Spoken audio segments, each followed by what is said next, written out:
সবগুলো ব্যবস্থাই আমরা 31 দফায় আনার চেষ্টা করেছি। কিন্তু আমরা যখন দিয়েছি, আমরা স্বৈরাচারের রক্তচক্ষু উপেক্ষা করে দিয়েছি। আপনারা যখন অনুষ্ঠানে এসেছেন, আপনারা বিভিন্ন মানুষের সাথে দেখা সাক্ষাৎ হয়েছে, কেউ না কেউ বলেছে ভাই এটা বলো ওটা বলো, অথবা আপনারা দুদিন আগে কেউ না কেউ 2-5 জন মানুষের সাথে বসেছেন, আত্মীয় স্বজনই হোক বা পরিচিত জনই হোক।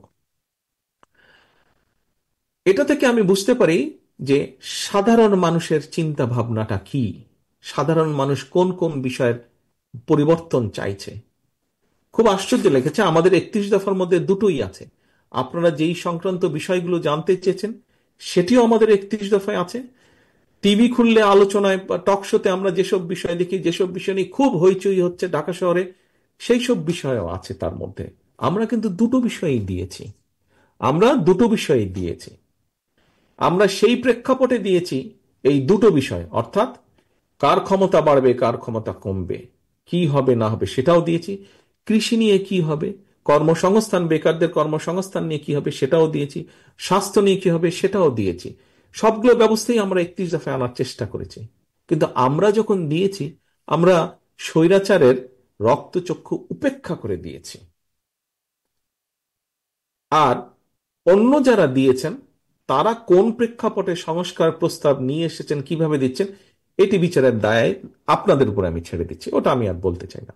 আমরা কিভাবে দিয়েছি আমি এটি আপনাদের সামনে তুলে ধরলাম, বাকিটা আমি ছেড়ে দিলাম যারা এখন দিচ্ছেন।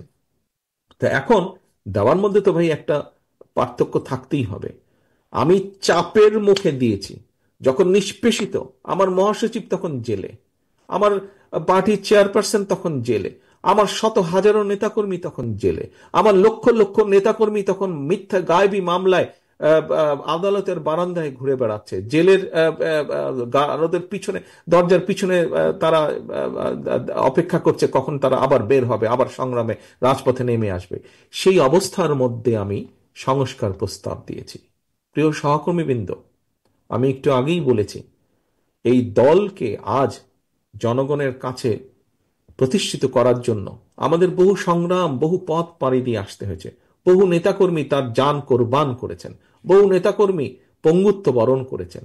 আজ সেই জায়গায় এসে আমরা দাঁড়িয়েছি। অনেকে অনেক কিছু বলতে পারেন, আজকে সারাদিন ব্যাপী আপনারা এ ব্যাপারে আলোচনা করেছেন। আমাদের কমিটমেন্ট আছে, আমাদের প্রতিজ্ঞা দৃঢ়। লিমিটেশন থাকতে পারে, একজন মানুষ একটা নিয়ত থাকতেই পারে, কিন্তু বিভিন্ন কারণে হয়তো সে 100% সফল নাও হতে পারে, কিন্তু আমাদের নিয়ত পরিষ্কার।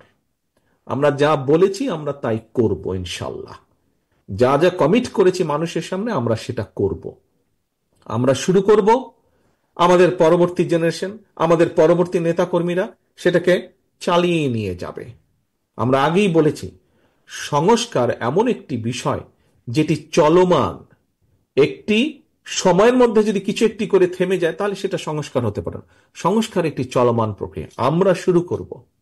যারা নেতৃবৃন্দ আছেন এখন, তারা শুরু করবেন ইনশাল্লাহ, জনগণের সমর্থন নিয়ে, জনগণের রায় নিয়ে। এটিকে আমরা চালিয়ে নিয়ে যাব। আমরা শুরু করব, পরবর্তী নেতৃবৃন্দ চালিয়ে নিয়ে যাবে, তারপরে যারা আসবে চালিয়ে নিয়ে যাবে। সংস্কার চলমান প্রক্রিয়া।